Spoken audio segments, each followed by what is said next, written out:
오랜만에 한국 관객들과 이렇게 가까이서 만나시는 자리인 만큼 많은 기대하고 오셨을 것 같습니다. 오늘 저도 충실한 질문들로 좋은 시간 될 수 있도록 진행하겠습니다.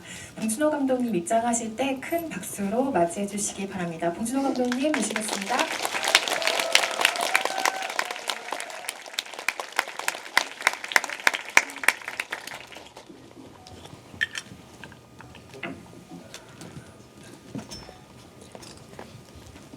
네, 2월 28일에 개봉한 2월 마지막 날에 개봉한 미키 17 지금 순항 중에 있는데요. 오늘 가득 채워주신 관객 여러분께 우선 인사 한 말씀 먼저 부탁드리고 본격적으로 시작하겠습니다.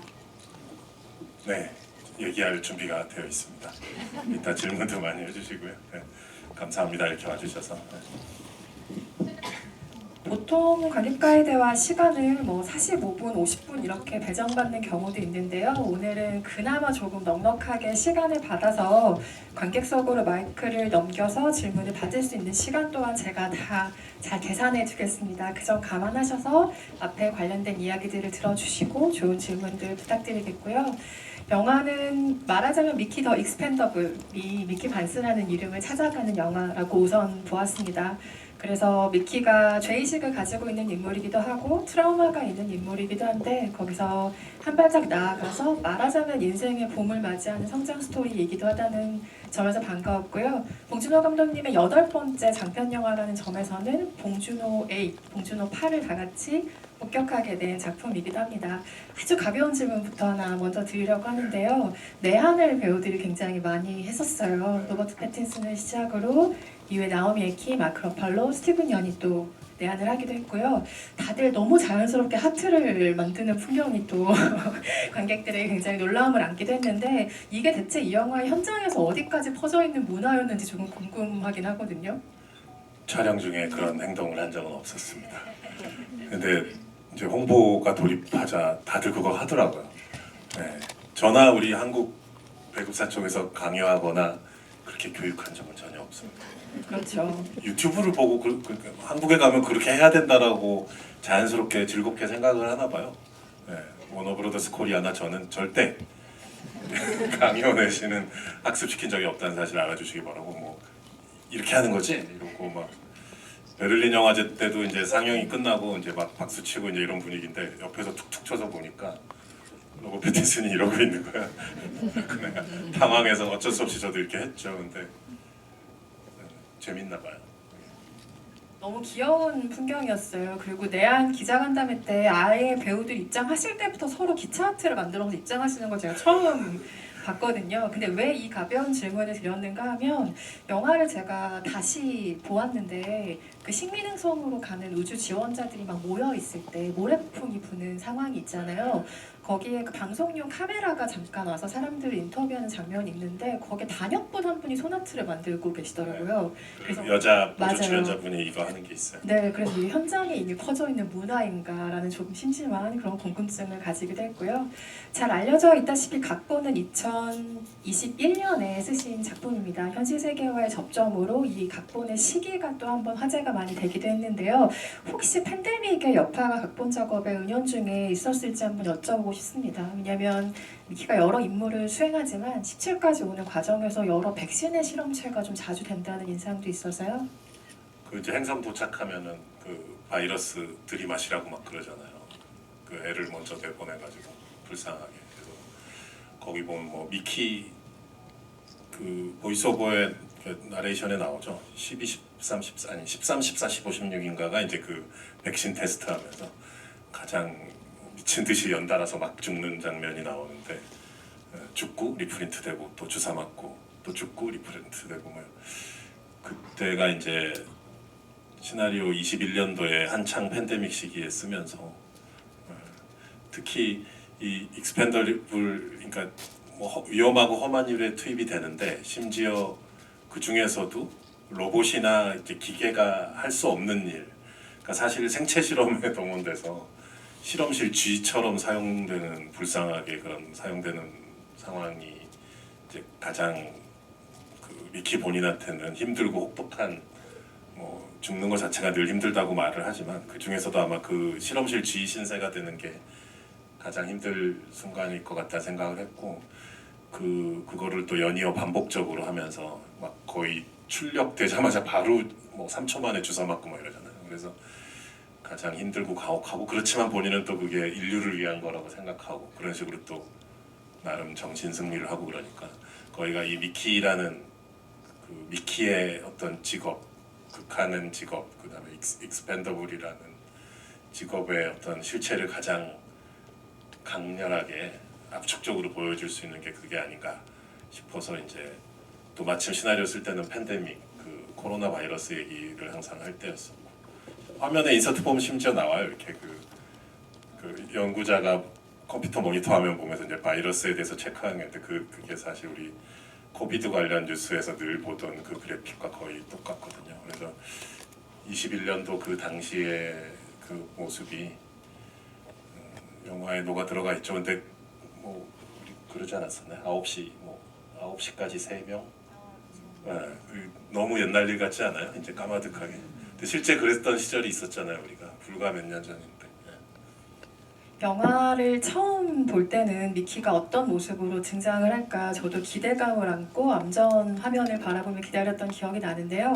처음에 영화를 볼 때는 우리가 이 영화의 사건들을 따라가기도 하고 인물을 파악하기도 하잖아요. 다시 영화를 볼 때만이 보이는 어떤 좀 생경한 감각 같은 게 있는데 제가 영화를 다시 봤을 때 가장 좀 인상적으로 다가왔던 건 깨어나는 미키의 모습이었던 것 같아요. 물론 눈에 파묻힌 상태라서 표정이나 이런 게 잘 보이진 않지만 잠에서 깨는 것 같이 보이기도 하고 어떤 상황인지 이젠 알지만 태어나듯이 뭔가 깨어나는 모습 같다는 생각도 다시 보면서 그 첫 장면에 인상을 가지고 있었는데 어떤 이미지로 처음 미키라는 인물을 소개해야 할까 제시해야 할까 아주 많은 고민이 있으셨을 것 같은데 지금과 같은 첫 장면을 선택하신 이유는 무엇일까요?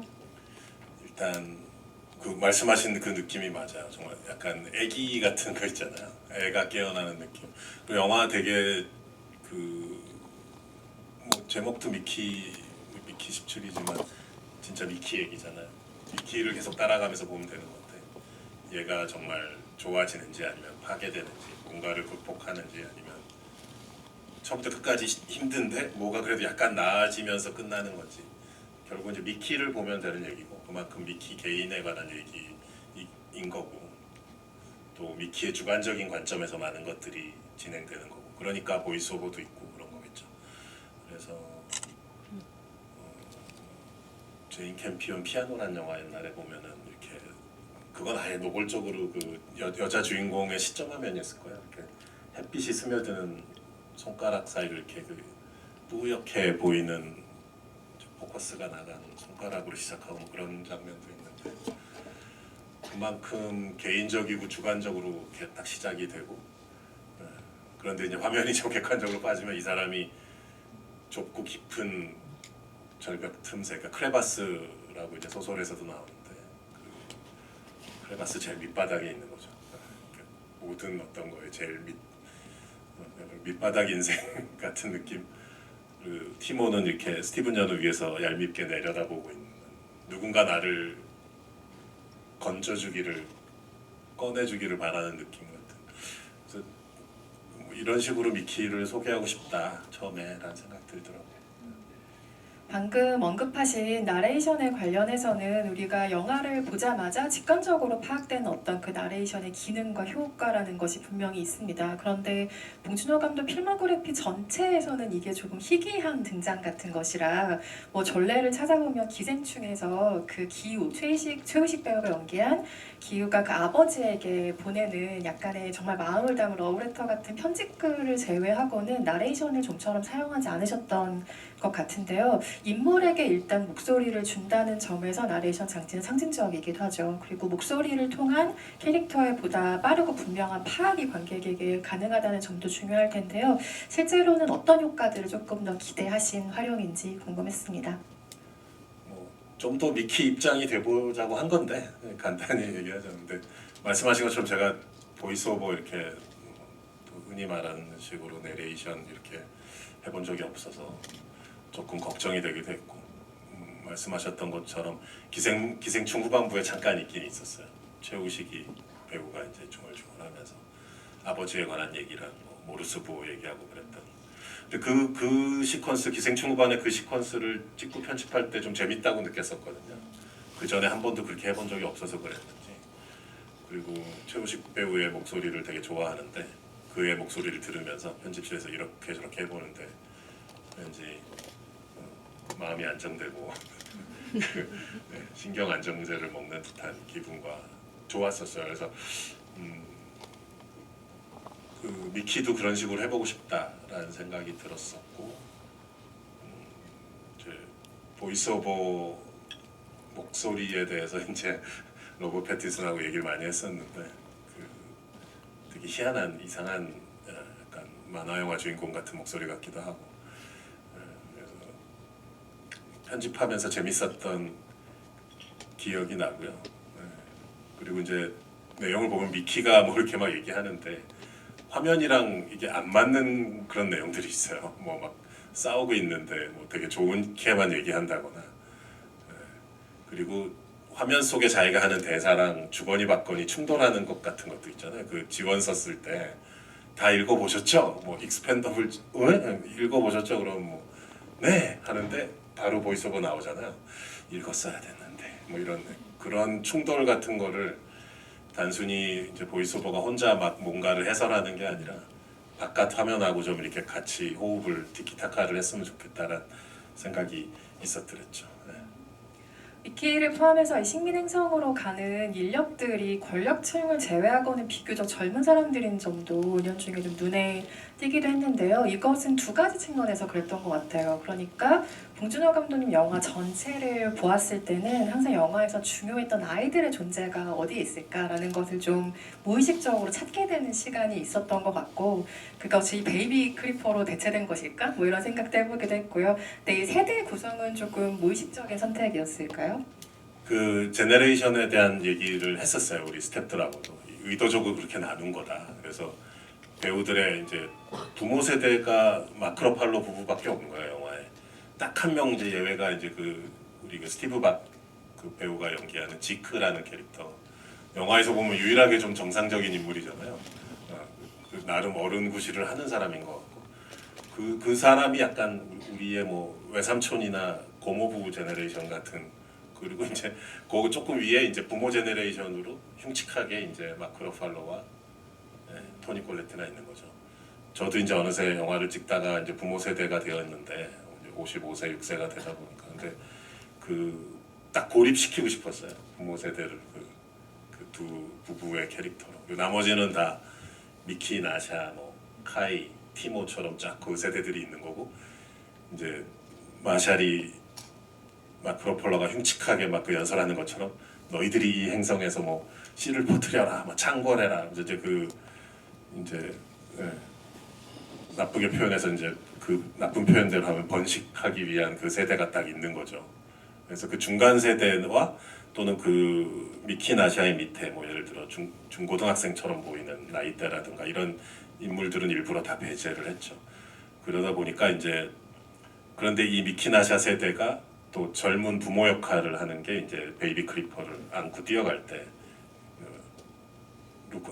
조코죠. 루코가 아니라 조코의 생명을 구하려고 뛰어갈 때 이제 이들이 젊은 부모의 새로운 세대의 부모의 모습이 되는 거겠죠.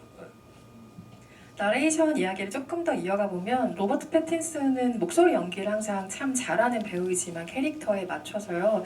이번에 나레이션을 들으면서 중간중간 한번 굉장히 놀라게 되는 발음 같은 것들이 있었어요. 예를 들면 감옥 안에 갇혔을 때 억소풀이라고 굉장히 희한하게 발음하는 어떤 대사라던가 봉준호 감독이 손수 쓴 그 유머의 맛을 이 배우가 굉장히 목소리로서 잘 살린다는 것도 이 영화를 보는 재미 중에 하나였는데 그 대사의 유머를 만들어가는 과정을 말로 설명해 주시긴 조금 어렵겠지만 항상 궁금한 지점입니다. 예를 들면 아직 미키가 살아있는데 그 던져줘야 할 때 I'm fine, thank you라는 말을 하잖아요. 그리고 크리퍼한테 먹히는 건가 싶었을 때 정말 의외의 말인 보나페티라는 말을 한단 말이죠. 이것이 그 우주 식민지 개척, 뭐 SF 장르에서 예상되는 장르적인 성격이나 색을 좀 꾸준히 파괴하고 기대를 계속해서 즐겁게 배반하는 시도가 바로 이 대사의 유머들에서 감지된다는 생각이 되고, 그렇기 때문에 가장 좀 인간적이고 사랑스러운 영화가 된 것이 아닌가라는 생각이 들기도 하는데요. 그 대사들은 직관적인 선택의 흐름에 맡기시는 편인가요? 아니 뭐 배우들한테 많이 의지하는 거죠. 설국열차 때도 그 틸다 스윈튼이 그 미니스터 메이슨이라고 이제 그 이상한 간부 역할로 나오잖아요. 근데 요크셔 액센트를 쓰면 좋을 것 같다고 자꾸 추천하는 거예요. 근데 내가 어떻게 알아요? 그게 어떤 뉘앙스인지 요크셔에 가보지도 못했는데. 근데 막 설명을 해주더라고요. 정치 사회적인 맥락과 그뭐 마가렛 대처 시대에 뭐 어찌어찌 했었다. 뭐 정치 인문학적인 또 배경이 풍부한 사람이니까. 근데 이 미키 같은 경우도 네, 모르겠어요. 이게 어쨌든 저는 캐릭터 이 영화 자체의 톤과 캐릭터의 분위기를 열심히 설명하는 거죠. 구체적으로 이제 저도 뭐 영어의 뉘앙스를 제가 모르니까 아무리 통역하시는 분들이나 뭐 스태프들의 그거 손을 거치더라도 그 뉘앙스까지 100% 전달 이렇게 설명하긴 쉽진 않고, 대신 이 캐릭터 이렇게 불쌍한 캐릭터다. 그리고 맨날 손해 보고 다니는 느낌이고 막 그런 얘기 많이 했었어요, 배우랑. 미키가 이제 뭐 그런 거 그런 거 있잖아요. 뭐 이렇게 같은 사기꾼한테 2번 사귄다라는 느낌. 2달 전에 사기당했는데 같은 사람한테 또 당하는 그런 거 있잖아. 또 속고 뭐 맨날 손해만 보고, 손해 봤는데 화도 잘 못 내는 사람. 그거에 정확히 반대되는 인물이 이제 티모잖아요. 스티븐 연은 약삭 빠르게 이렇게 저렇게 자기 거를 다 챙기고 다니는 사람이니까. 그래서 그런 인물이 이렇게 소심하게 칭얼거렸을 때 어떤 말투일 것 같냐. 그리고 이 영화는 인물들이 하는 행동이나 말이나 뭐 이런 디테일들이 아니 무슨 사이파이 SF에서 왜 이런 게 나오지 싶은 약간 그런 쪽으로 가는 영화다. 그래서 뭐 하다못해 무슨 행성간 송금 수수료에 대해서 막 얘기하는 게 나오고 막 그러잖아요. 우리 무슨 뭐 우주에 무슨 국민은행, 신한은행이 있는 것도 아니고. 근데 그런 분위기다라는 거는 배우나 스태프들하고 많이 공유를 했었어요. 그래서 그런 맥락을 생각하면서 미키도 로버트 패틴슨도 그런 이제 말투들을 스스로 여러 가지 실험을 해봤겠죠. 네. 그런가 하면 이 영화를 보기 전에는 이 원작의 결을 어떻게 살리셨을까 가장 궁금했던 장면 중에 하나가 미키를 위해서 나샤가 방호복을 입고 그 죽어가는 그 사람의 곁을 지키는 그 장면이었어요. 이건 원작인 미키 7의 19장의 어떤 몽타주들로 등장하는 대목인데, 왜 이 장의 제목을 설명을 드렸는가 하면 원작자도 그렇고 봉준호 감독도 그렇고 이게 핵심 챕터다라고 공통적으로 찍으신 장이라고 알고 있어요. 그래서 정말 아름답고 숭고한 몽타주라는 인상마저 있는 장면이었는데, 찍으실 때 현장의 분위기도 궁금하고 그 장이 이 원작의 이 이야기의 핵심 챕터라고 생각하셨던 이유도 조금 더 듣고 싶습니다. 숫자가 다른 인터뷰할 때 그 챕터 숫자가 가물가물해서 그랬었는데 챕터 19였었구나. 기억이 다시 나고 감사하네요. 그 소설에서 이제 원작 소설에서 설국열차 때도 그렇지만 소설에서 되게 많은 걸 바꿨잖아요. 또 토니 콜레트 캐릭터 같은 경우는 아예 원작에 없는 캐릭터고, 또 티모도 이제 원작에서는 베르토란 캐릭터인데 캐릭터의 성격이 완전 다르고요. 많은 것을 바꿨는데 그 미키 나샤의 사랑 얘기만큼은 바꾸고 싶지 않았어요. 그거를 어떻게 하면 잘 표현할 수 있을까? 소설에서 제가 처음 소설을 읽었을 때 느꼈던 그 느낌을 어떻게 살릴 수 있을까? 어떻게 잘 보존하고 더 강하게 이제 할 수 있을까라는 쪽으로 생각을 했었던 부분이에요. 그 부분이 챕터 19. 그래서 읽을 때 되게 콧날이 시큰했던 그런 기억이 나거든요. 그래서 보통 책을 읽으면서 이렇게 눈시울이 뜨거워지거나 그런 적이 없었는데, 그 미키가 처한 상황이 워낙 힘들잖아요. 얘가 워낙 가혹한 상황에 그 순하고 착한 애를 그렇게 가혹한 상황에 이렇게 내던져져 있는 건데, 그래도 이제 나샤가 거기 따라 들어와서 그 방호복을 입고 왔다지만 뭐 어디 하나 조그만 틈이라도 생기거나 뭐 실수가 있으면 본인도 죽는 거잖아요. 그걸 무릅쓰고 들어와서 거기 이렇게 안고 있는 모습인데 영화 이제 시사회 하고서 제 대학 동기랑 또 누구였다 그게 약간 피에타상 그림과 비슷하다라고 이렇게 그 문자를 보내주신 분들이 있었는데 사실 촬영할 때는 그런 생각을 하지는 못했었고요. 거기가 되게 자세를 잡는 것 자체가 되게 어려워요. 이렇게 동그란 유리 탱크잖아요. 거기 두 명이 이렇게 자세를 취하고 앉아야 되는데 이게 사실 별로 선택의 폭이 없어요. 그래서 자연스럽게 피에타 형상이 될 수밖에 없었던 면도 있고, 근데 또 엄마와 아이 같은 느낌이 나기를 바랬던 부분이나 그리고 그 어떻게 하면 포근하고 밀착된 느낌이 날까? 둘 사이에 그 방호복이 있잖아요. 그래서 그런 상태임에도 불구하고 어떻게 그리고 나샤의 나오미 배우의 표정 연기는 의외로 좀 절제돼 있어요. 그 막 펑펑 울거나 막 손이 떨리거나 이러지 않고 비교적 침착하게 절제돼 있는 편이고 미키는 마치 실험실의 동물처럼 떨고 있고 이렇게 코피가 나고 있죠. 그리고 카메라는 뒤로 이렇게 물러나고 있고 이제 거기에 결정적으로 정재희 씨 음악이 들어가 있어요. 그래서 그 위에 어떤 선율이 얹혀질까에 대해서 기대와 궁금함이 이제 여러 가지 것들이 많이 있었고 정재일 씨, 그 작곡가랑은 벌써 세 번째 작업이니까 뭐 믿는 구석도 있었고요. 정재일님의 음악이 되게 큰 역할도 하지 않았나라고 생각됩니다. 그 씬에서는. 음악에 대한 얘기 잠깐 나왔으니까 프로덕션 디자인 얘기도 좀 가볼까요? 우주선 내부를 기대할 때 보통 이게 근미래라고 하더라도 SF의 우주선은 조금 첨단의 무언가, 뭐 매끈하고 아주 세련된 모습을 기대를 하게 마련인데요. 처음 이 영화를 보고 마주한 인상은 좀 화물선 같다라는 느낌이 일단 우선이었던 것 같고 사이클러가 있는 공간 때문인지 묘하게 탄광 같다는 인상도 받았던 것 같아요. 그래서 확실한 건 노동의 공간이다라는 인상이 굉장히 강한 곳이었는데 프로덕션 디자인에서 특별히 요구하신 점은 뭘까요? 지금 말씀하신 그런 얘기를 고스란히 미술 감독과 다 했고요. 워낙 정확하게 말씀해 주셨는데 이게 뭐 미키나 뭐 나샤나 다 워킹 클래스 노동 계층 뭐 그리고 이 소설에 끌렸던 것도 제가 그런 이유이기도 한데 그래서 화물 청소를 그다지 깨끗하게 하지 않는 화물선 또는 약간 후생 복지가 별로인 공장 뭐 이런 거 있잖아요. 사원 복지 측면에서 좀 점수가 떨어지는 공장 같은 그리고 그런 거친 질감으로 딱 이제 하자. 그리고 이제 뭐 제가 몇 차례 인터뷰 때마다 얘기 드렸었는데 여기 예를 들면 여기 오는 코엑스도 그렇고 이제 고급 백화점이나 좋은 호텔 여기 오다 보면 이제 인터컨티넨탈 호텔 있잖아요. 그런 데 가면 다 매끌매끌 반질반질 하잖아요. 밝고 깨끗하고 막 대리석 깔려 있고 막 예쁘게 데코레이션 되고 그런데 그 직원 그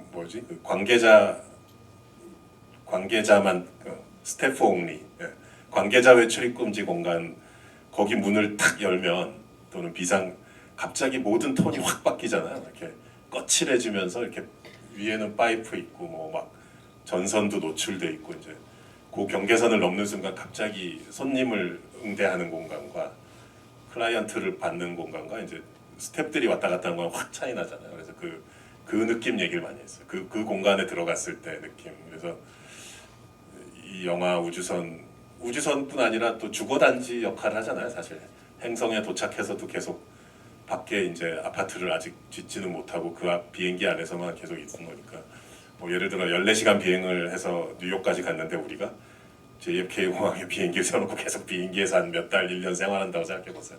그것도 사실 되게 답답한 일인데 우리야 이제 공항에서 트렁크를 이제 저희 짐을 갖고 나와서 숙소로 가버리지만 이제 이들은 계속 그 비행기에서 생활하는 거 아니에요. 그래서 사실상 영화의 한 80%가 그 우주선 내부예요. 그래서 되게 중요하겠다 생각이 들어서 방금 얘기한 그런 톤으로 다 맞추기로 했고 유일한 예외가 딱 두 개가 있잖아요. 저기 마샬 일파 부부의 컬러 톤도 너무 이상하고 무슨 페르시아 카펫이 깔려 있고 뭐 그런 또 이상한 미술품도 있어요. 뒤에 보면 자세히 나오진 않지만 미술 관련된 일을 하나 보지. 그리고 사모님이 21년도에 쓴 시나리오인데 어쨌든 1파 얘기한 겁니다. 1파. 일파가 토니 콜레트가 미술품을 모아놨어요 뒤에. 그리고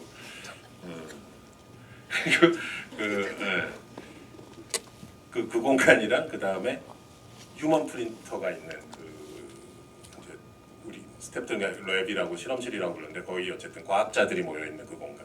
거기가 유일하게 좀 약간 팬시한 SF 영화에서 보던 그런 룩이 있죠. 그런 조명이 있고 그런 산뜻한 표면들이 있고 이제 그 휴먼 프린터가 있는데 거기서 이제 불쌍하게 로버트 패틴슨님께서 그 잉크젯 프린터처럼 막 이렇게 출력이 돼서 나오는 거죠. 네.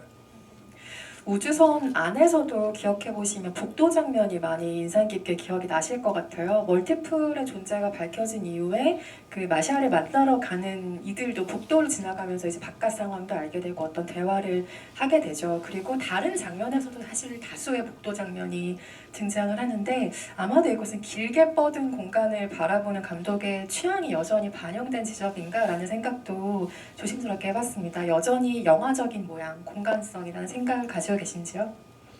그 아까 말씀드린 것처럼 이들이 이제 주거단지에 정착을 한 게 아니잖아요. 그 우리가 비행기를 타고 LA에 갔는데 그 LA 공항에서 계속 생활하는 거나 마찬가지잖아요. 공항에 세워진 비행기 안에서. 그래서 이곳이 제대로 된 이제 주거의 느낌이 아니라 여전히 불안정하게 우주선 안에서 우주선의 통로를 계속 왔다 갔다 하면서 이제 움직이는 모습 같은 게 필요했기 때문에 통로가 여기저기 설정이 많이 되어 있는데 사실 그 되게 경제적으로 설계한 겁니다. 그래서 재활용된 이런 말 하면 좀 황당하시겠지만 그 예산이 정말 빠듯했거든요. 이게 그냥 1억 2천만 불이니까 이제 요즘 환율로 1,600억이니까 이제 한국 영화 제작 기준으로 했을 때 으악 1,600억인데 사실은 이제 그 예산의 상당 부분이 우리 이 예산의 상당 부분을 먹어치운 분들이 우리 크리퍼들이에요. 그래서 또 크리퍼도 세 종류야. 마마 크리퍼, 주니어 크리퍼, 베이비 크리퍼가 있는데 이들 각자를 다 디자인하고 모델링하고 거기에 뭐 리깅한다 해서 그 비주얼 이펙트에 컴퓨터 그래픽이 막 많은 과정들이 있고 그 끝나고 자막 보면 막 이름들이 쫙 뭐 회사에서 올라가죠. 그분들이 다 크리퍼 달라붙어서 막 하는 분들이에요. 그 애니메이션과 모든 작업들이 엄청난 인력들이 투입이 되거든요. 그래서 영화에서 예산의 상당 포션을 꿀꺽 하고 이제 간 친구들이 다 크리퍼예요. 그래서 그러다 보니까 이제 오히려 세트 미술 쪽은 되게 허리띠를 졸라매고 그리고 이제 화면 속에 두 미키가 나오잖아요. 그 이제 근데 그냥 가만히 서 있기만 한 게 아니라 서로 싸우고 막 어깨동무도 하고 그러잖아요. 그게 사실은 그거를 자연스럽게 깜짝같이 하려면 또 거기도 되게 많은 예산과 시간이 투입됐어요. 근데 거기서 조금이라도 잠시 한 뭐 1초라도 어색한 순간이 있으면 사실 전체 드라마가 붕괴될 수도 있잖아요. 거기에 대한 믿음이 안 생기면. 그래서 지금 얘기한 이 컴퓨터 그래픽 쪽에 예산이 되게 많이 투입돼서 저랑 미술 감독은 되게 허리띠를 졸라매고 이 세트 쪽은 뭐 미키의 방, 뭐 나샤의 방, 그다음에 복도 이런 거를 뭐 이렇게 재조합하고 앵글을 바꾸고 뭐 그리고 막 그 카트 밀면서 그 한쪽은 유리창인데 이제 밖에 크리퍼들이 있고 후반에 나오는 그 복도 있잖아요. 그 복도도 사실 되게 짧아요. 그거를 계속 반복해서 달리면서 찍는 거예요. 뒤쪽은 CG로 확대돼 있고 꺾기는 사실은 딱 하나 구간이 있는 건데 그거를 이렇게 찍고 일로 갔다 절로 갔다 일로 갔다 절로 갔다 하면서 뒤에 벽에 부착한 것만 바꾸고 지나가게 하고. 근데 저는 그렇게 찍는 거 좋아합니다. 워낙 단편 영화 때부터 그렇게 하는 거 익숙해져 있고 그래서. 궁여지책으로 탄생한 묘안이긴 하지만 어쨌든 우리에게는 봉준호 감독 영화 속 익숙한 공간의 느낌과 쭉 이어지는 연결점을 막내 미키 17로 가지게 된 것 같아요. 플란타스계 아파트 복도를 떠올리시는 분들도 있을 테고 살인의 추억의 터널이나 괴물의 하수구, 설국열차의 기차, 그리고 기생충의 지하실, 옥자의 지하상가 같은 공간성의 연결을 또 이 영화를 통해서 감지하셨으리라 믿습니다. 프로덕션 디자인 관련해서는 이번 달 말에 LA에서 개관한 아카데미 영화 박물관에서 관련 전시를 하는 걸로 알고 있는데 부럽습니다. 가시게 될 분들 재밌게 보고 오세요. 근데 미키 관련된 전시는 내년부터 그 내용이 들어간다 하더라고요. 그 내년 오스카가 끝나고 나서 그러니까 올 그 해당 투표 연도에 해당하는 작품을 거기 전시할 수는 없다고 하더라고요. 그래서 이번 달에 오픈을 하는데 내년 3월까지는 이제 기생충까지의 전시물들만 전시가 되고 27년까지 전시를 하는데 26년 3월부터 이제 미키 17의 뭐 소품이나 뭐 여러 가지 뭐 재미있는 것들이 들어간다고 하더라고요. 내년에 중요한 일정으로 LA행을 여러분 감안해 주시기 바라겠습니다. 옥자에 이어서 정말 세계적인 촬영 명장인 다리우스 콘치와 촬영 호흡을 영화를 통해서 또 맞추셨는데요. 배우들이 촬영 경험을 이야기할 때 스토리보드를 활용했던 것을 인상적으로 또 공통적으로 꼽아주셨기에 생긴 궁금증인데 다리우스 콘치와 촬영을 하실 때는 그 스토리보드가 어떤 방식으로 활용이 되는지 촬영에 있어서 그는 그 부분에 어느 정도로 열려 있는지 이것도 궁금하더라고요. 그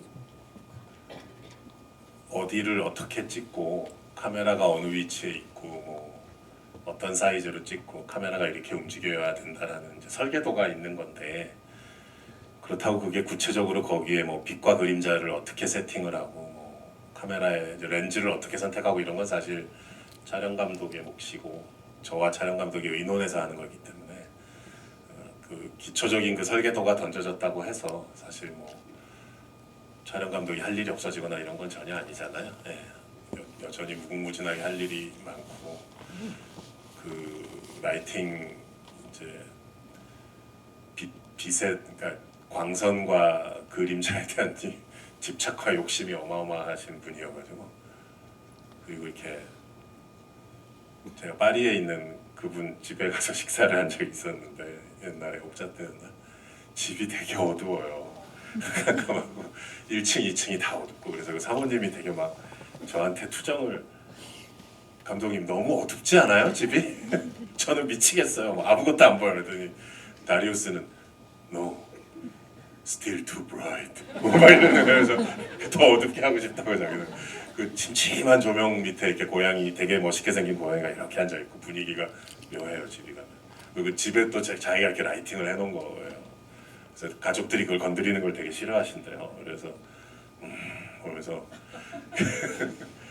사실 자세히 보면 첫 장면에 그 미키 등장할 때도 보면 그 얼음 그 크레바스 안에 그렇게 밝지가 않잖아요. 뭐 크레바스 속이니까 당연히 근데 거기 틈새 이렇게 가는 빛이 들어와 있는데 그게 또 일반적으로 하는 것처럼 배우의 얼굴을 딱 때리고 있지 않아요. 이렇게 어깨랑 옆으로 빗나가 있거든요. 처음에 나는 저거 약간 답답하지 않을까? 나는 아무래도 감독이다 보니까 배우의 눈을 보고 싶은 거예요. 근데 적응되니까 되게 좋더라고요. 빛이 저렇게 빗나가 있다는 게 가뜩이나 애가 그 추운 곳에 이렇게 밑바닥에 있는데 한 뼘 햇빛 조각도 이제 걔를 빗나가 있는 거죠. 근데 그 느낌이 이렇게 그리고 얼굴의 전체적인 것들은 이제 그 안에 그 눈과 얼음에 의해서 반사된 것들이 되게 은은하게 얼굴과 손에 묻어 있고 그런 것인데 그런 거에 대해서 워낙 예민한 분이고 장비 뭐 모든 촬영 감독 홍경표 촬영 감독님도 마찬가지지만 보면 장비 욕심이 또 어마어마하셔가지고 프로듀서 분들하고 많이 싸우세요. 엄청 고가의 귀한 장비들을 막 꽉 움켜쥐고 안 넣으시거든요. 그런 저는 이제 뒤에서 그런 걸 보면서 이렇게 잘한다 이러면서 저는 제가 나서서 굳이 싸울 필요 없이 이제 프로듀서님들은 되게 곤혹스러워하세요. 근데 워낙 고집이 세셔가지고 그리고 뭐 엄청난 장비들을 홀드해 놓은 상태에서 일주일간 사실 한 번도 사용하지 않은 거죠. 여러 가지 그 장비를 놓고 고민하시면서 예를 들면 그래서 그런 사실을 알게 되면 프로듀서들은 또 막 고통의 한숨을 쉬죠. 그럼 이 장비 반납하고 싶어요. 막 그러면은 안 된다고. 다음 주 수요일쯤 쓰게 될지도 몰라. 더 절대 반납하면 가만두지 않을 거야. 막 그런 고집이 있으시니까 또.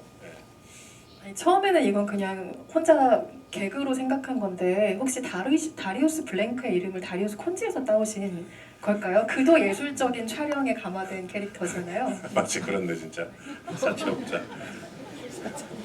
되게 싫어하시더라고요 그 가이드 다리우스. 왜 다리우스인 거야? 그래서 뭐 근데 원작 소설에 있어요. 원작 소설에 그 다리우스의 이름이. 그래서 아니 소설에 있는 거다라고 내가 딱 잡아뜯죠 했더니 되게 괴로워하시더라고요. 의외로 그런 거를 또 민감하시대. 그래서 근데 바꾸진 않았어요. 이름을 그대로 사용했지만 바꿀 수도 있지만 굳이 네. 바꾸지 않았다. 여기서 정말 크리퍼라는 존재의 품격에 대해서 우리가 많이 감화하게 되는 시간들이 있는데요. 저는 크리퍼에 대해서 가장 놀라웠던 점이 이들이 일종의 평화 시위를 할 줄 안다는 생명체라는 점이었는데 생명에 대해서 확실히 더 관용적이고 상식적인 태도를 갖춘 크리처로 등장을 합니다. 이를테면 미키가 나를 그때 왜 살려줬어? 라는 말에 그럼 죽여? 라고 반응하는 것이 크리퍼잖아요. 그래서 이런 인간의 대응이 여기에 비하면 얼마나 극단적인지를 알게 하는 대상이 바로 이 크리퍼고 이것을 보여주는 하이라이트가 우주선 바깥에서의 이제 대치 장면으로 이어지는 것인데 장면 설계의 궁극적인 목표랄까요? 너무 설명하실 것이 많겠지만 그 두 지도자 간의 만남이 이루어질 수도 있는 장소라는 점에서 어떤 목표가 있었는지 궁금합니다. 그 우리들 만든 그 윤가은 감독님이 또 그 대사를 얘기를 하셨어요. 영화를 보고 나서 그럼 죽여라는 그 마마 크리퍼 대사가 너무 인상적이었다고. 그래서 저도 기뻤는데 그 마마 크리퍼는 되게 짧게 말하지만 뚝뚝 끊어지는 단어들로 말하지만 되게 그게 핵펀치 같은 대사들이 많거든요. 그래서 뭐 뭐지 뭐 we saved you, you kill 루코 뭐 이런 그 듣고 나면 정신이 멍해지는 인간 입장에서는 그 죄책감을 느낄 수밖에 없는 그런 말들. 그리고 엄청난 정치가잖아요. 마마 크리퍼가 되게 뛰어난 국회의원으로 치면 한 7선 의원의 풍고가 있는 엄청난 전략가고 그 사실은 그 울룰레이션이라 그러는데 그 아르르 하는 거 있잖아요. 그 알제리 그 유튜브에 보면 그 울룰레이션 교습하는 것도 있어요. 그 알제리 전투라는 옛날 영화 보면 나오는데 그 식민지 시절에 프랑스 군대에 저항하면서 알제리 사람들이 막 했던 그거예요.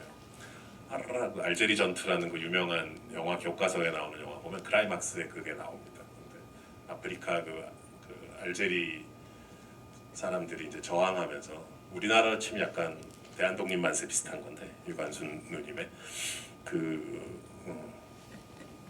그런 사실은 그게 정치력 아까 말씀하신 평화 시위 그 퍼포먼스의 절정부가 이제 그 울룰레이션인 거죠. 그 뭐 귀도 터지고 눈도 터지고 뇌가 다 터져서 니네 다 죽는다는 건데 사실은 그렇지 않잖아요. 근데 이제 그 협상 그런 게 이제 협상력이죠. 비속어로 표현하자면 뻥카 같은 건데 뻥카를 내밀어서 이제 협상을 이끌어내는 그런 것인 거고 그만큼 그들이 스마트하고 지적이면서 또 품격도 있는 거죠. 미키를 구해준거나 그 루코 조커에 대한 반대로 그 크리퍼를 엄청나게 경멸했던 마크 러팔로나 토니 콜렛도 그 경멸의 혐오와 경멸 표현들이 어마어마하잖아요. 뭐 무슨 똥물에 빠진 크로아상 같다 그러고 뭐 되게 막 비하를 하는데 벌레 같은. 이제 영화를 다 보고 나면 누가 벌레 같은 존재인지는 사실 극명하게 드러나는 거잖아요. 그리고 가장 핵심적인 콘트라스트는 이제 대조는 그거죠. 미키 한 명을 이제 지속적으로 죽게 만들면서 죽을 만한 또 힘들고 위험한 일을 얘한테 다 몰아주고 얘는 이제 재출력 될 수 있다는 핑계로 그냥 계속 죽으라고 하는 거 아니야? 그런 일거리를 준 거고 너 거기 사인했잖아 라고 하고 그리고 나머지 모든 사람들은 안도감을 느끼면서 죄책감을 안 느끼는 거잖아요. 쟤는 저게 일인데 뭐 그런 약간 비겁한 입장이고 크리퍼들은 그 조코 하나를 구하기 위해서 모든 구성원이 다 이제 서론으로 뛰쳐나와서 말씀하신 그런 평화 시위 내지는 되게 웅장한 퍼포먼스를 펼치는 거잖아요. 그래서 너무 대조적이죠. 정확히 하나를 위해서 모두가 하나를 핑계로 모두 비겁해지는 이 한 그룹이 있는 거고 하나를 구하기 위해서 모두가 뛰쳐나오는 그룹이 있기 때문에 어디가 더 존중받을 만한 공동체인지는 뭐 분명히 드러나는 거죠. 이후에 이어지는 빨간 버튼과 관련한 이야기들도 많이 궁금해하실 것 같습니다. 여기서는 트라우마 혹은 딜레마의 역할을 버튼이 하는 장면이 굉장히 많은데요. 미키가 어릴 때 자동차를 눌렀던 버튼, 그의 트라우마의 시작이었던 그의 가장 큰 죄의식으로 자리 잡은 일종의 심볼이 바로 버튼이죠. 그리고 이후에 악몽 장면을 보면 거기 안에 일파의 손에 계속 피가 보이게 되는데 그 모양도 어찌 보면 빨간 버튼처럼 보이도록 편집이 되어 있습니다. 그리고 이후에 휴먼 프린팅 기기를 파괴하는 버튼 역시 빨간 버튼이고요. 빨간색은 아니지만 넓게 본다면 미키 17과 미키 18 중 누구의 폭탄을 터뜨릴 것인가 역시 그 버튼으로 이어지는 문제가 되는데요. 이 버튼의 역할을 영화 안에서 어떤 식으로 가져가고 싶으셨는지에 대한 이야기도 궁금합니다. 그 미키가 이제 미키 17 미키가 이게 자존감이 없잖아요. 보면 맨날 막 지가 당해놓고도 막 미안하다는 소리만 하고 그 뭐야 땡스 포드 디너 그것 때문에 이제 미키 18이 완전히 뚜껑이 열려버리는데 어쨌든 자존감이 없기 때문에 그러니까 죄책감 불필요한 죄책감이 너무 많으면 또 사람이 자존감이 약해질 수밖에 없겠죠. 그래서 그 죄책감의 근원 내지는 출발점이 처음부터 뭐 자기가 뭐 어렸을 때 과학 시간에 뭐 개구리를 뭐 이렇게 했는데 그거 벌을 받나 보다.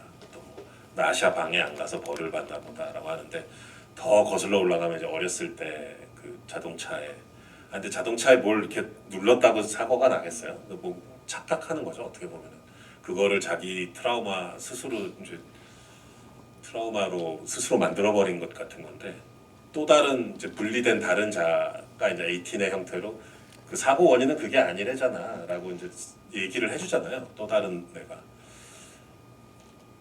그 영화 이름 기억 안 나. 그 애가 되게 오래전 영화에서 그 실제 실화 사건인데 그 아빠가 기타리스트인데 아빠 콘서트장에 가서 보다가 애가 무슨 자기가 마음속으로 무슨 주문을 외웠나 무슨 말을 했는데 그 순간에 아빠가 전기 기타에 감전돼서 죽는 거예요.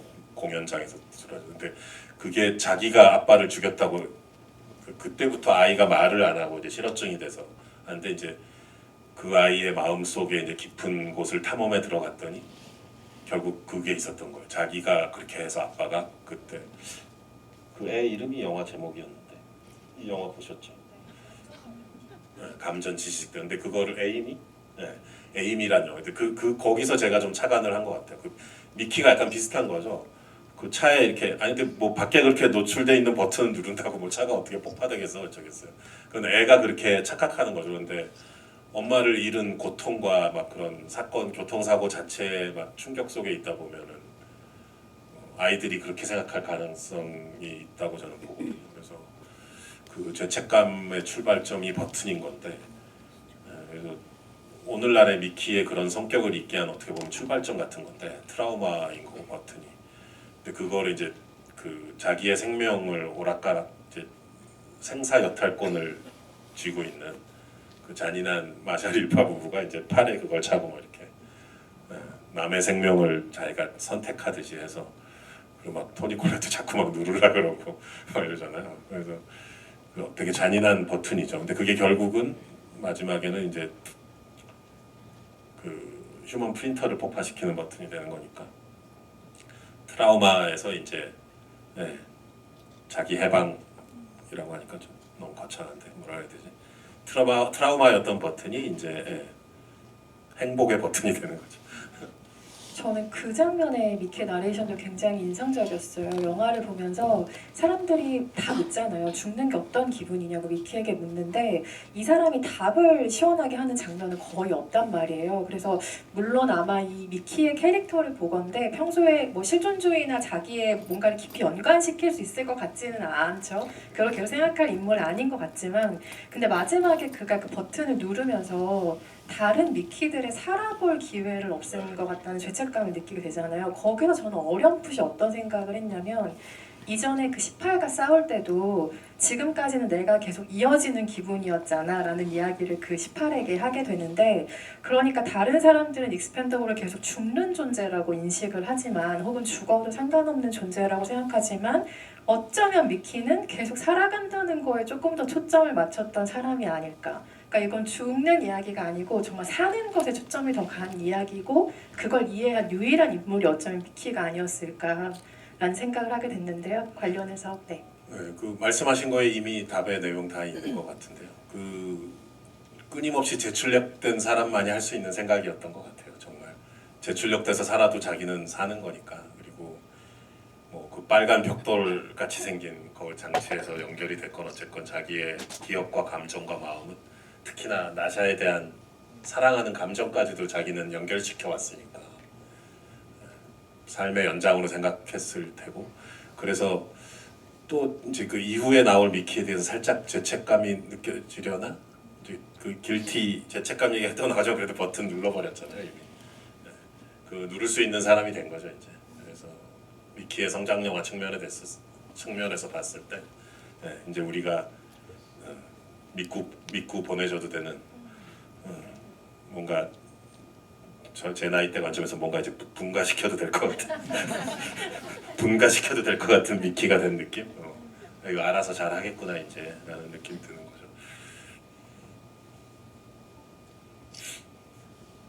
네, 더 하실 줄 알고. 그래서 미키를 보기 전에는 이게 죽음에 관한 이야기일까? 계속 죽는 존재가 어쨌든 등장을 하니까요 라는 생각을 했지만, 영화를 보고 나면 삶을 보게 하는 영화라는 생각이 정말 짙어지는 것 같고요. 죽는다는 게 어떤 기분이야? 라고 모두가 미키에게 묻지만, 우리가 영화를 보고 나면 살아간다는 건 어떤 기분이야? 사랑은 거기에서 어떤 일을 할 수 있어? 무엇까지 할 수 있어? 라는 것을 묻고 싶어지는 영화라는 점에서 그렇게 질문을 죽음에서 삶으로 바꿔가는 영화적인 경로가 바로 미키 17이라는 영화가 아닌가라는 생각이 듭니다. 객석으로 마이크를 넘겨서 관객 여러분 질문 받아보도록 하겠습니다. 이쪽 사이드에서 가장 먼저 손드신 세 번째 줄 관객분께 마이크 전달 부탁드립니다. 마이크가 뒤쪽에 있었군요. 죄송합니다.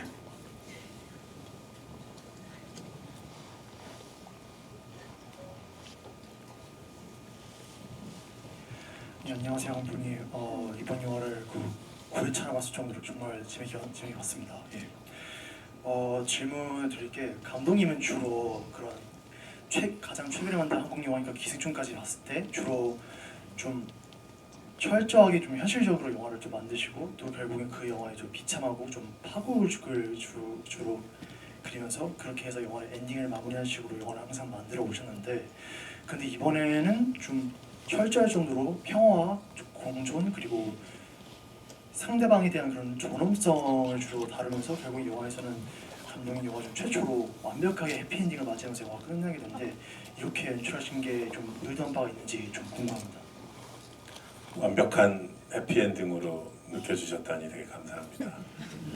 그 무슨 깨나서 버튼 저기 휴먼 프리터 터트리는 게 꿈이고 토니 콜레트랑 있는 게 현실이죠. 막 이렇게 따져 묻는 사람도 있었어가지고 아니 나 그런 사람 아니라고 나한테 너무 그러지 말라고 하는데, 그지 뭐 너의 본심은 그거지 뭐 이런, 그동안 제가 해왔던 그 죄악들이 있어서 그런 거 그렇게 보시는 분들도 있긴 있었어요. 근데 그 악몽 장면을 되게 공들여서 찍었던 건 사실입니다.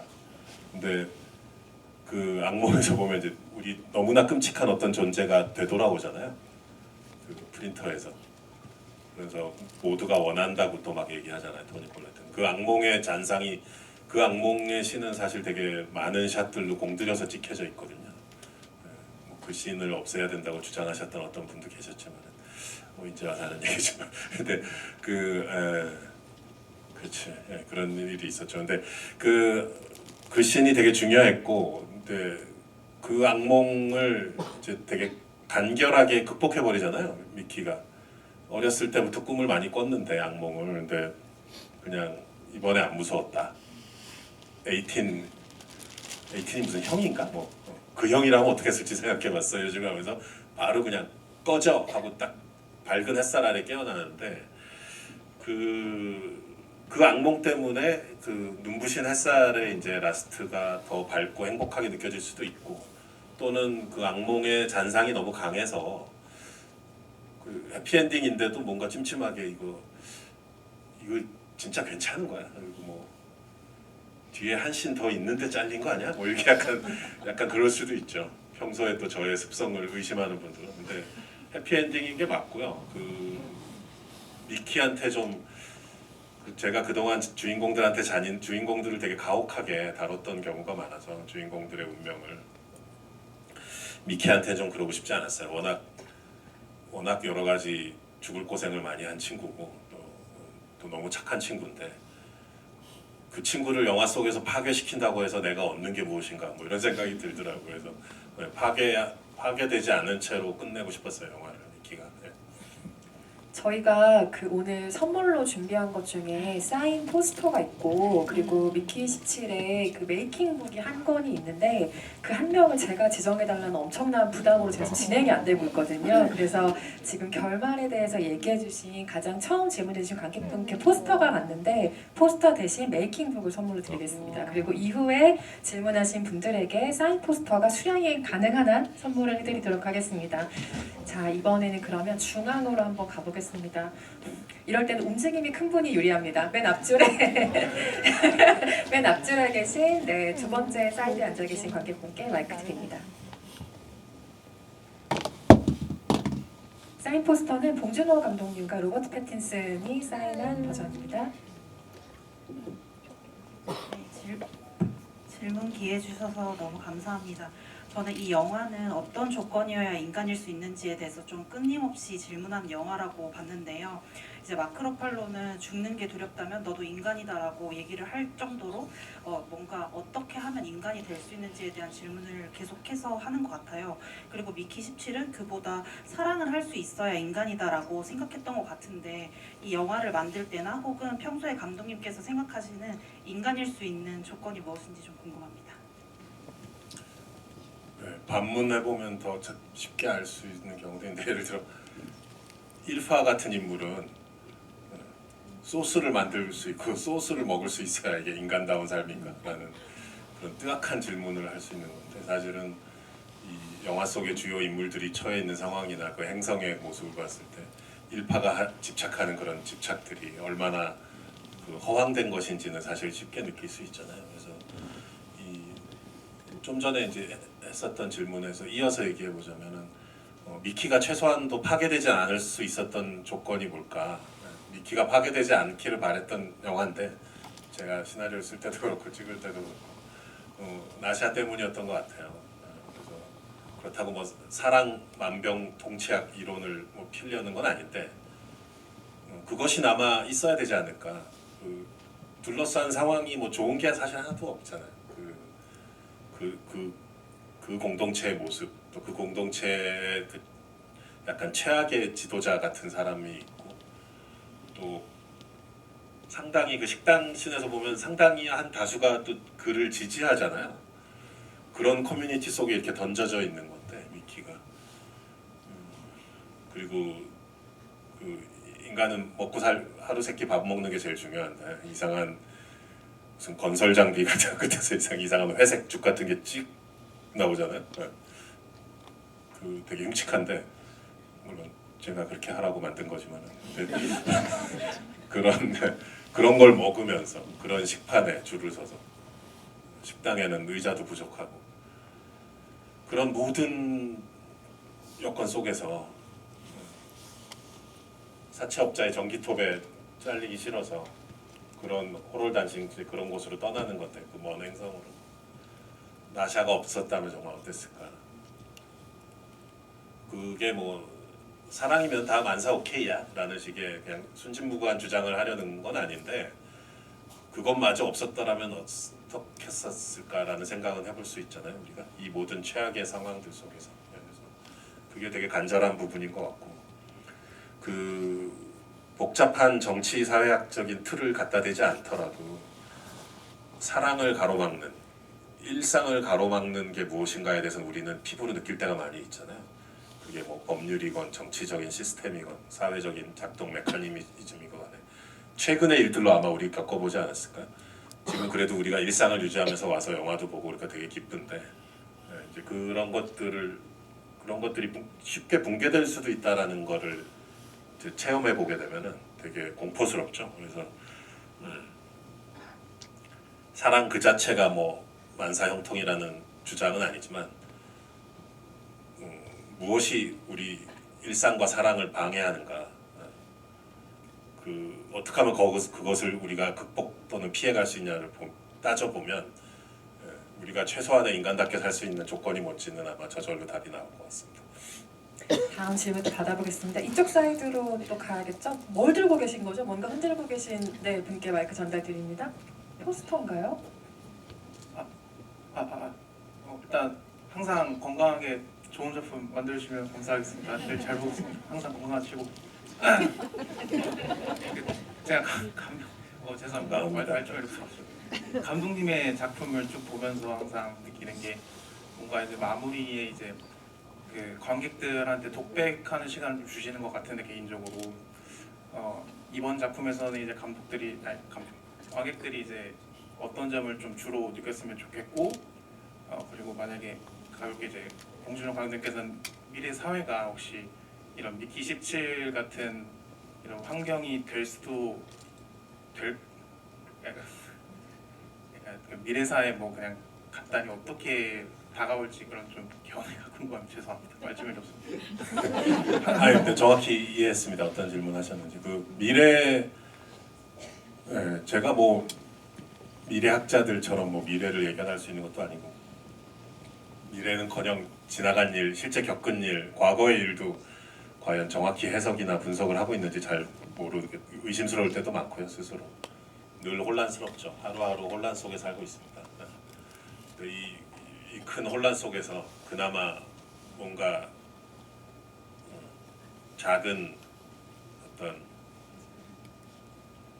그것이 논리적이지는 못할지라도 직관적일지라도 우리가 붙잡을 수 있는 어떤 우리가 의지할 수 있는 기댈 수 있는 뭔가 희망적으로 기댈 수 있는 구석이 그나마 있다면 뭘까를 찾아보는 마음으로 미키 17 시나리오도 쓰고 영화도 찍었던 것 같고요. 좀 전에 요 앞에 질문하셨던 분의 이제 인간의 최소한의 조건과 이제 사랑에 관한 얘기를 드렸잖아요. 그것과 비슷한 부분인 것 같아요. 이제 요즘 뭐 유튜브만 키면 다 AI 얘기 나오고 뭐 그것이 주는 달콤한 미래상과 또 공포감과 이런 것들이 막 뒤엉켜 있잖아요. 두 가지가 다. 그래서 영화에서도 보면은 뭐 휴먼 프린팅 기술에 대해서 미키가 본인은 몰라 그 기술에 대해서. 우리도 사실 자동차 어떻게 만드는지 모르지만 자동차 타고 다니잖아요. 운전은 잘하지만 이제 본네트를 여는 순간 그 다음부터는 모르잖아요, 사실. 테크놀로지를 모르면서 이제 아주 일상적으로 쓰고 있거든요. 이제 AI도 그렇게 뭐 이미 챗GPT를 쓰고 있고 뭐 그러지만은 근데 이제 그 본네트를 열었을 때 이상으로 이제 그 우리가 모르는 영역이 아주 광대하고 거대하고 점점 더 이제 어마어마해지는데 그게 우리 생활이나 삶을 규정하게 되고 오히려 이제 우리가 끌려다니게 되고 이런 사실 좀 비관적이고 무서운 생각이 많이 듭니다. 근데 이제 영화 속의 미키처럼 그런 와중에도 또 나름 사랑할 것도 하고 힘겹지만 먹을 것도 먹고 자고 하면서 그래도 또 꾸역꾸역 최소한의 살아갈 수는 있겠지 라는 나름 좀 신락 같은 희망을 또 가져보는 그게 제가 균형 잡을 수 있는 최후의 균형인 것 같고 희망에 찬 미래를 그리는 것은 희망에만 가득 찬 제 미래를 그리는다는 것은 되게 오히려 무책임한 일일 것 같아요. 미래에 우리가 겪게 될 혼란이나 공포도 솔직하게 그려야 아까 말씀드렸던 마지막에 그 악몽 시퀀스처럼 결국은 인간의 문제이기 때문에 그 부분을 명백히 끌어안은 상태에서 이런 힘든 와중에도 어떻게 해야 살 수 있을까를 그나마 좀 찾아보는 게 창작하는 사람으로서의 도리가 아닐까 그런 생각을 합니다. 원래는 마무리를 해야 되는데 만약에 짧은 질문과 답변 1분 안에 가능하다면 한 번만 더 받아보겠습니다. 네네네. 저요하신 분. 네. 마이크 전달드립니다. 안녕하십니까 감독님. 저는 영화에서 그 차에 그 찻잎이 나오잖아요. 그 차랑 주인공이랑 혹시 연관성이 있는지 그에 대해 묻고 싶습니다. 왜냐하면 제가 봤을 때 그 차가 처음에는 시들해졌다가 불이 닿으면 생명력을 얻듯이 꽃차. 네네 맞습니다. 미키도 처음에는 그 연구를 당하면서 되게 시들시들해졌다가 나중에는 이제 파괴를 하면서 생명력을 얻는 것 같아가지고 혹시 연관성 있는지 여쭤보고 싶습니다. 카이가 차를 줬죠. 카이란 인물이 좀 묘합니다.